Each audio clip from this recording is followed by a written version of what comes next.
मसीह यीशु के जिंदा जलाली और फतेहमंद नाम में आप सबकी सलामती हो। प्रोग्राम हतमी सच्चाई के एक नए एपिसोड में मैं मारिया जुहेब आप सबको खुशामदीद कहती हूँ। हमेशा की तरह आज भी कुछ एतराज़ात पर हम बात करेंगे। आज का प्रोग्राम भी पिछले कुछ प्रोग्राम्स ही की कड़ी है, जिसका उन्वान था यहूदी मसीहा और इलाही मंसूबा। आज का प्रोग्राम इस सिलसिले का 8वां प्रोग्राम है, जो कि भाई अख्तर की पोस्ट थी। इन एतराज़ात पर बात करने के लिए हमारे दरमियान मौजूद है जनाब पादरी शफीक कमल साहब। सर, आज के शो में हम आपको वेलकम करते हैं।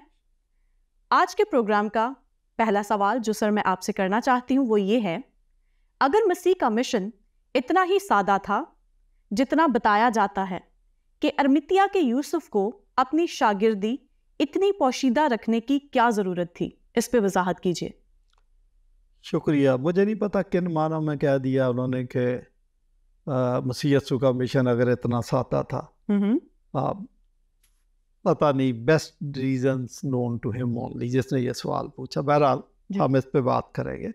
मसीह का मिशन एक तहरीक थी, और ये तहरीक ये थी कि ओल्ड टेस्टामेंट के अंदर सैक्रिफिशियल सिस्टम मौजूद था कि अगर कोई इंसान गुनाह करता है तो काहिन के सामने कफ़ारे के लिए, गुनाहों की माफ़ी के लिए अपने गुनाहों का इकरार करके तौबा करना, ये सारी चीज़ें करने के बाद कुर्बानी करता था। और साल में एक दफ़ा काहिन अपने लिए, अपने ख़ानदान के लिए, फिर पूरी कौम के लिए भी कुर्बानी करता था कि भूल चूक से कोई शख्स भी कौम में बग़ैर माफ़ी के ना रह जाए जी।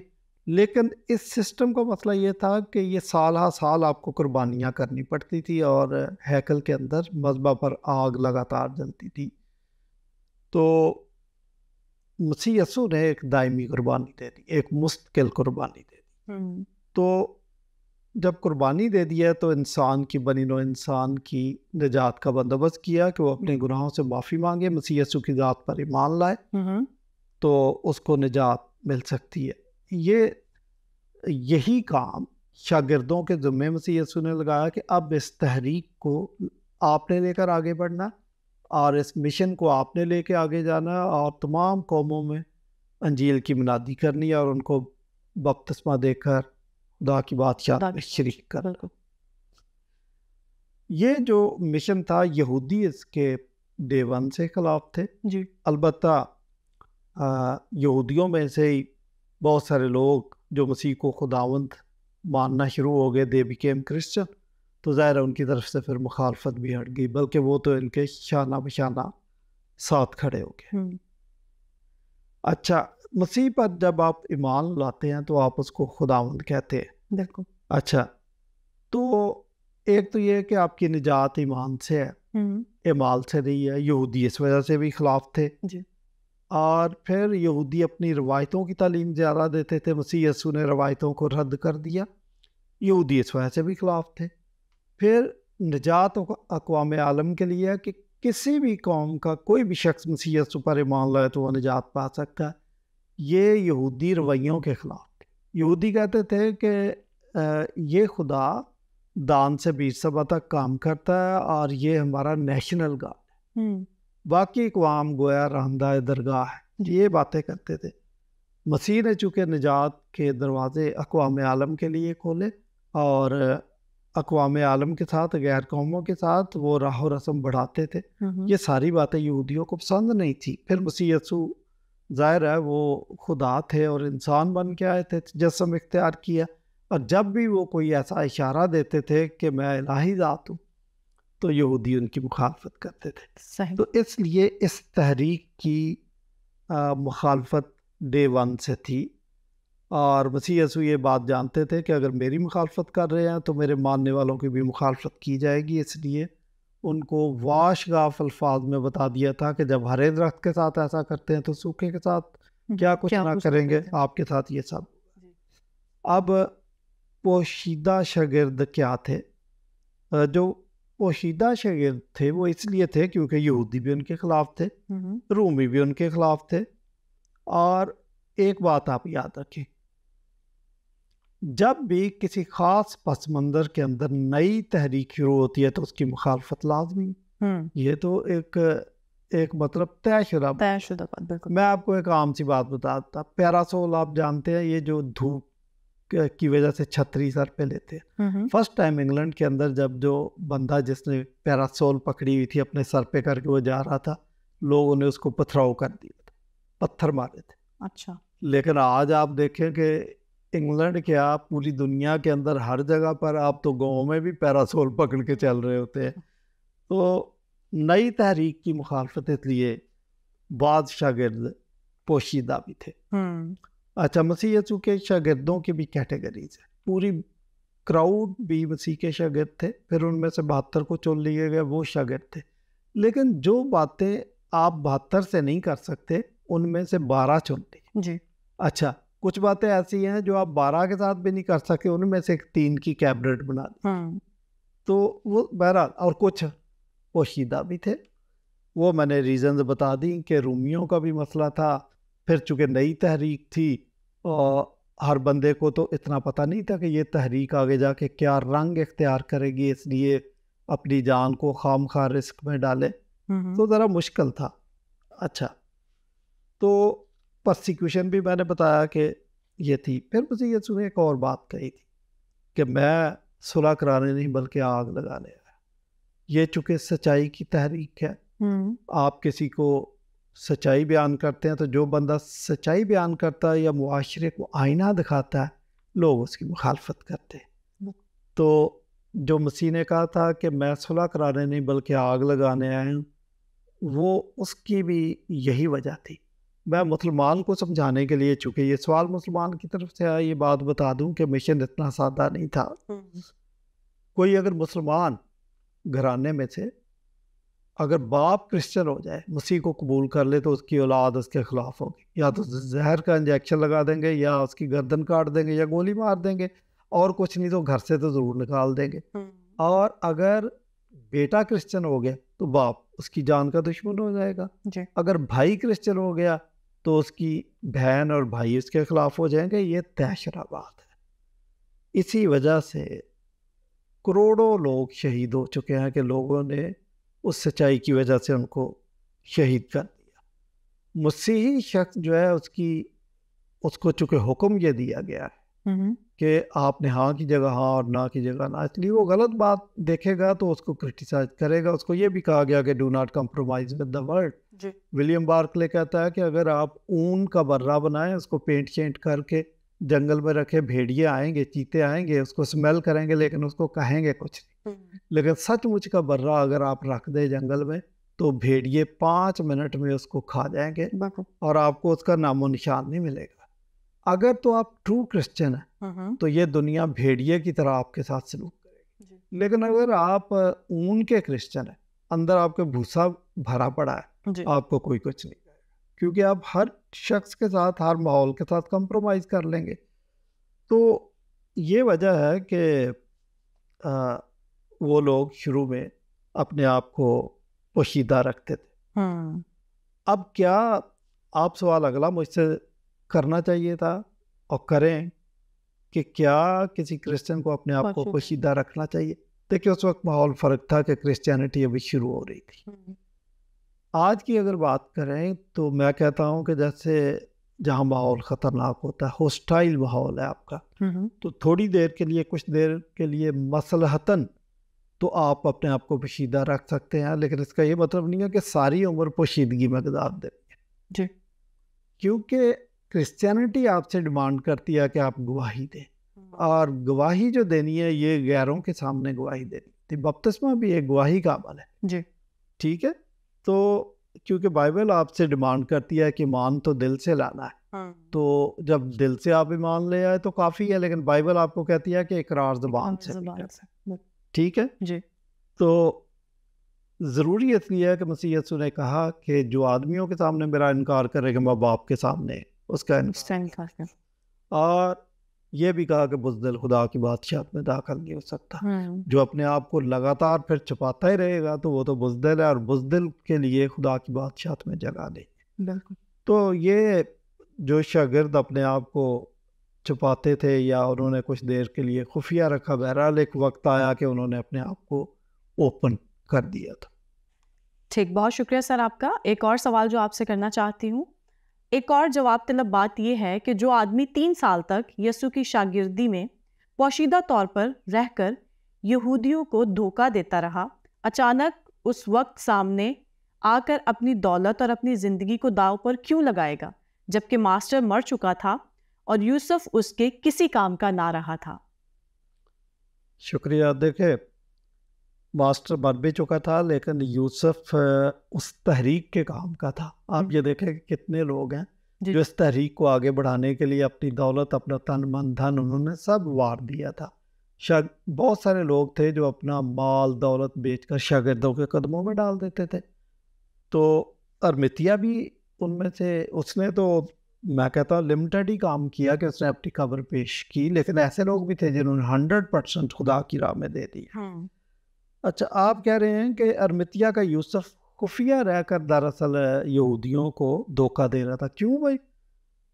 अब आप देखें कि कोई बंदा किसी भी मज़हब से ताल्लुक़ रखता है और वो अपने मज़हब को छोड़कर कोई और मज़हब इख्तियार कर लेता है, तो और वो थोड़ी देर अपने आप को खुफिया रखता है, तो उसमें धोखा देने वाली कौन सी बात है? अभी हर इंसान के पास आज़ाद मर्जी है कि वो किसी भी नज़रिए को अपना सकता है, किसी भी नज़रिए को छोड़ सकता है। अब चूंकि ये धोखा इसलिए कह रहे हैं कि ये मुसलमान है, मुसलमान के यहाँ आज़ाद मर्जी का कोई तसव्वुर नहीं। वो तो कहते हैं सरेंडर आपने कर दिया तो बस आपने रोबोट की तरह चलना है। खुदा ने इंसान को जो लिखा ना अपनी शबीह पर बनाया, उनमें एक क्वालिटी ये भी है कि वो आज़ाद मर्जी रखता है। अदरवाइज आपने देखा कि पौधा एक छुई बुई का पौधा, टच मी नॉट, उसको आप टच करें तो वो अपने पत्ते बंद कर लेता है। अब अगर दोपहर को 1 बजे आप उसको टच करें तो वो ये नहीं कह सकता कि मेरा लंच टाइम, अभी मैं अपने पत्ते बंद नहीं करूँगा क्योंकि उसके पास आज़ाद नहीं है। okay. तो जानवरों के पास तो लिमिटेड आज़ाद मर्जी है, लेकिन इंसान के पास मुकम्मल आज़ाद मर्जी है। तो उसने अपनी आज़ाद मर्जी से अगर मसीह को कबूल कर लिया, उसने अगर किसी को नहीं बताया या कुछ देर तक पोशीदा रखा, तो आप क्या कह सकते हैं? वो यहूदियों का कोई कर्जा नहीं था। जी बिल्कुल, ये आपने अजीब बात कर दी। अच्छा, दूसरी बात कह रहे हैं कि उसने अपनी ज़िंदगी को, अपने मालो दौलत को दाव पर लगा दिया। भाई, आपको मसीहत की कदर का नहीं पता। मसीह यीशु ने ये कहा कि एक औरत थी, बल्कि एक शख्स था, उसको एक कीमती मोती मिल गया। पहले तो उसने खेत में छुपाया, बाद में अपना सारा कुछ बेच के तो वो खेत ही खरीद लिया।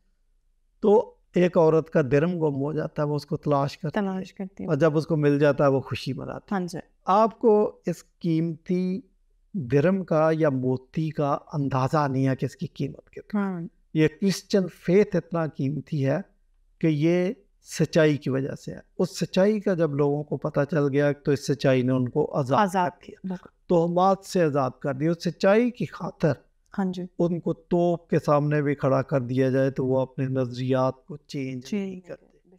और पौलुस कहता है कि अब दुनिया का जो भी मालो दौलत है ये मेरे लिए कूड़ा क्रिकेट है, क्योंकि मुझे क्रिश्चियन फेथ मिल गया। तो चूंकि इनको पता नहीं है क्रिश्चियन फेथ क्या है, मैं एक मिसाल पढ़ रहा था कि जो परिंदे पिंजरे के अंदर होते हैं, वो चूँकि सारी उम्र पिंजरे के अंदर होते हैं और वो उड़ नहीं सकते, अंदर बंद होते हैं, तो जो दिन परिंदों को उड़ते हुए देखते हैं ना, वो कहते हैं इनको कोई बीमारी है कि ये उड़ रहे हैं, चैन से नहीं बैठ सकते। मुसलमान का भी मसला है, इनको कोई शख्स आज़ाद नज़र आ रहा तो वो ये कह रहे हैं कि ये धोखा दे रहा है, इसको कोई प्रॉब्लम है।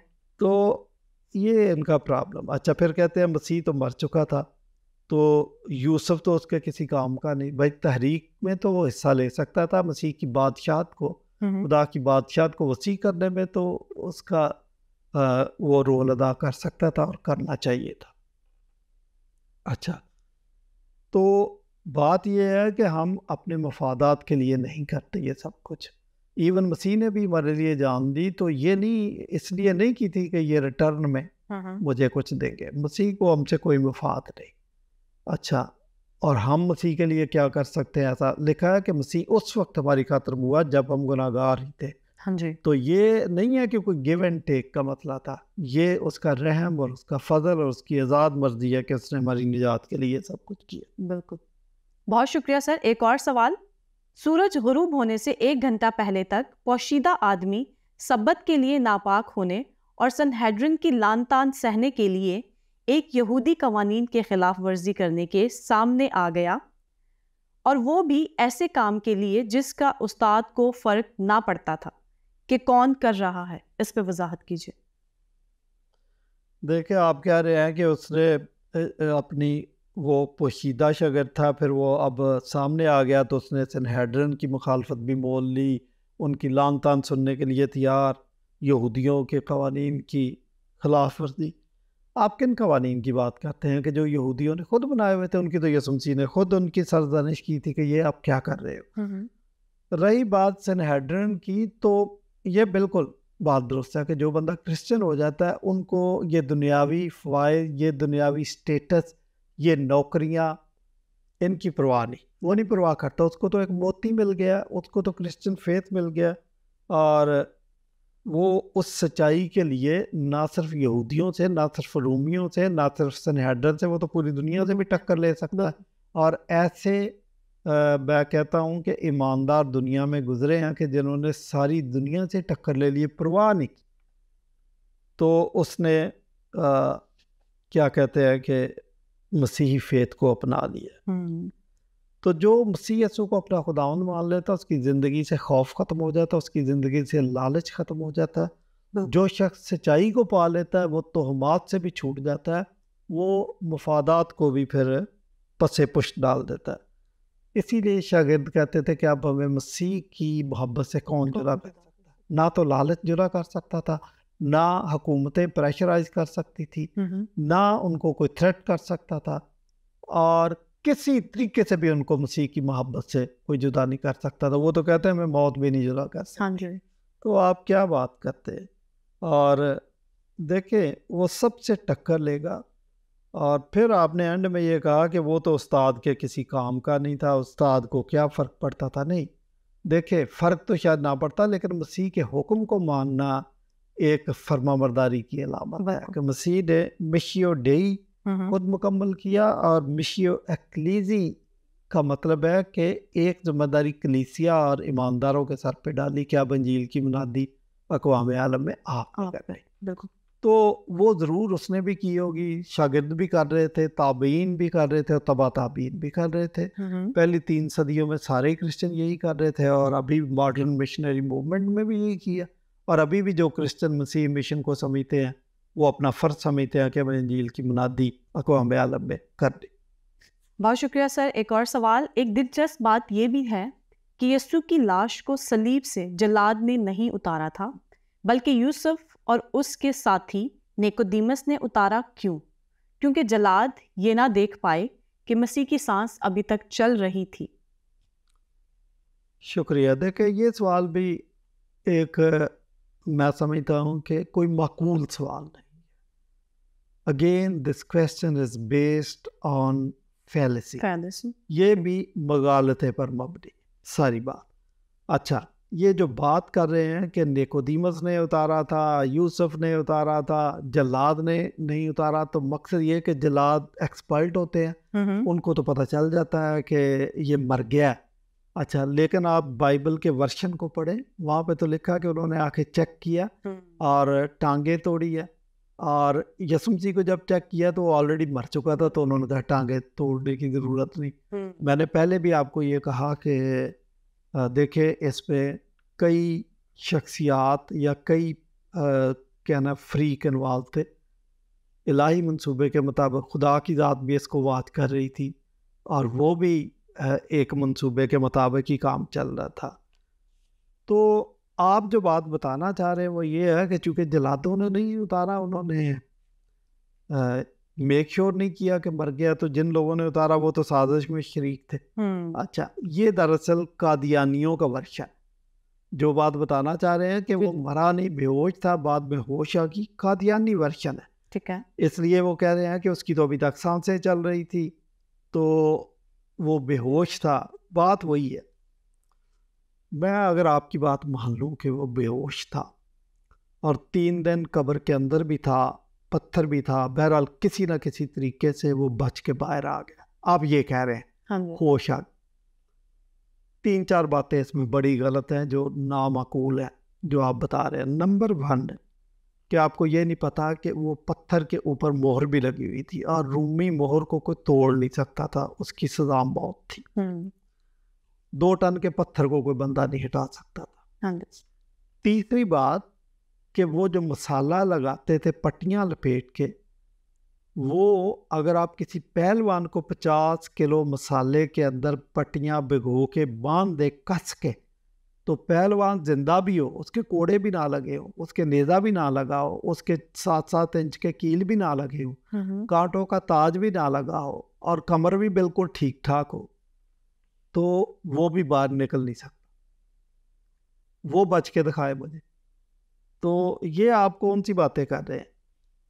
चलो मैं थोड़ी देर के लिए मान लेते आप खुश हो जाएंगे, ये आपका नजरिया बड़ा कामयाब है, ऐसे ही है कि मुसीबत होश था उसको होश आ गई। अगर 3 दिन के 4 दिन के ट्रायल, मतलब वो ट्रायल भी बीच में लाए, फिर सलीब का कब्र के अंदर का टाइम सारा मिला के, तो 3-4 दिन बनते। और इतना कुछ होने के बाद अगर इत्तेफाक से मसीह बच गया, तो आपको पता उसको क्या करना चाहिए था? सबसे पहले तो उसको शुक्राने की दुआ करानी चाहिए थी, लोगों को जमा करके, और भी रिश्तेदारों को भी बुलाओ और 8-10 देगे इनका इंतज़ाम करो, मैं बच गया हूँ, शुक्र करो। और शागिर्दों को वो नसीहत करता कि आइंदा ऐसी तहरीक नहीं चलाना, मैं तो बच गया हूँ। लेकिन बड़ा मुश्किल मसला एक तो ये था। दूसरी पॉसिबिलिटी ये है कि बच गया तो एक इंस्टीट्यूशन खोलते कि देखो आपको पता मैं कैसे बचा। वो तो ज़मीन आसमान के कलाबे मिला देता, स्टोरियाँ ऐसी ऐसी सुनाता कि जब वो मुझे उन्होंने बंद किया, मसाले लगा रहे, मैंने अपनी सांस रोक ली थी। और अब आपको भी मैं तरीका सिखाता हूँ।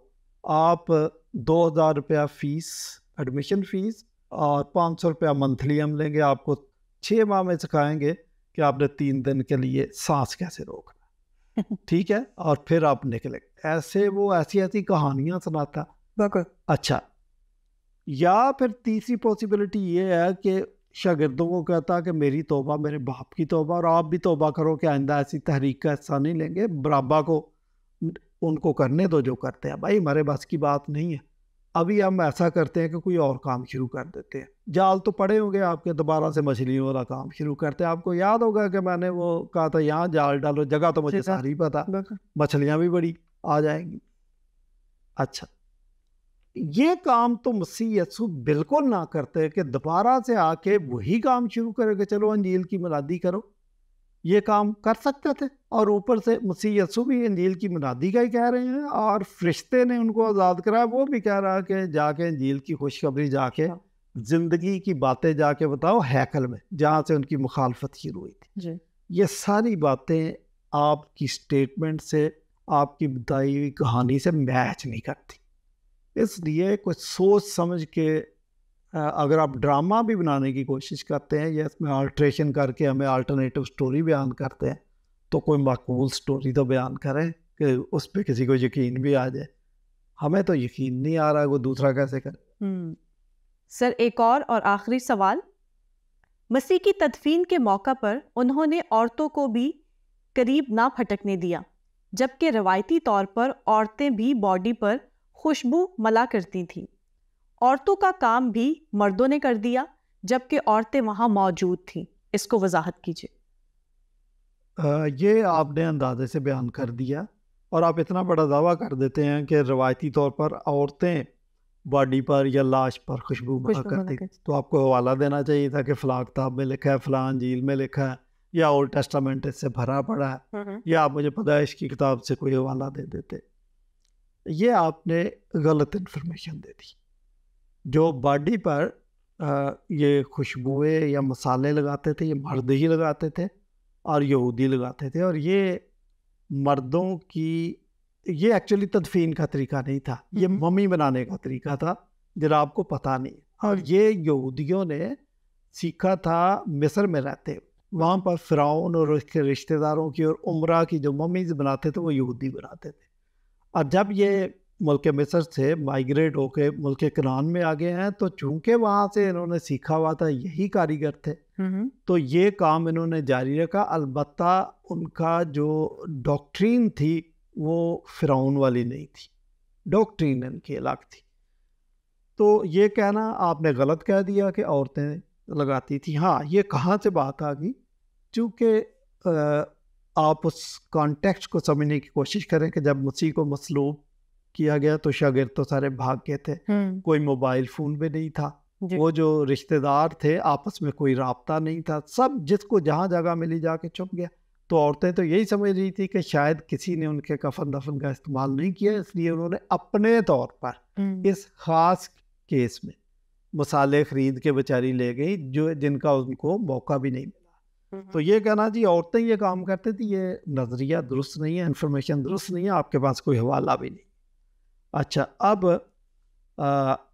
ये कहना कि जी औरतों का काम था, नहीं, औरतों का ये काम नहीं था, वो मर्दों का ही काम था, इसलिए मर्दों ने वो कर दिया। तो आप कह रहे औरतों को करीब भी नहीं फटकने दिया, उनके अपने बस की बात नहीं थी, उनको मौका मिल गया होगा, उन्होंने कर दिया, इसमें किसी को मना करने वाली तो बात नहीं है। अगर वो हो सकता राब्ता हो जाता तो उनको साथ ही ले लेते, चले जैसा भी हो। ओके सर, अभी आपने एक मम्मी का जिक्र किया था कि फ़िरौन की मम्मी जो थे वो यहूदी बनाते थे, तो इसका आपने भी कोई हवाला नहीं दिया इसके? है हवाला है, देखिए हम चले, शुक्रिया आपने याद करा दिया, मैं बगैर हवाले के बात नहीं करता। पैदाइश की किताब और उसका 50वां बाब, उसमें 2 हवाले हैं। यूसुफ ने तबीबों को हुक्म दिया कि मेरे बाप की मम्मी वो बनाओ, वो तो मम्मी का लफ्ज़ नहीं, लेकिन वो कहते हैं इसको मसाले भरो इसमें। तो वो जो मसाले भरने के लिए पैदाइश की किताब में 50वें बाब में लफ्ज़ इस्तेमाल है वो हनूत, जिसको अरबी और उर्दू के अंदर हनूत का मतलब भी मसाले लगाकर महफूज करना। सही। फिर खुद यूसुफ की लाश को भी मसाले भरकर हनूत किया। तो ये दोनों जिक्र तो पैदाइश की किताब में है।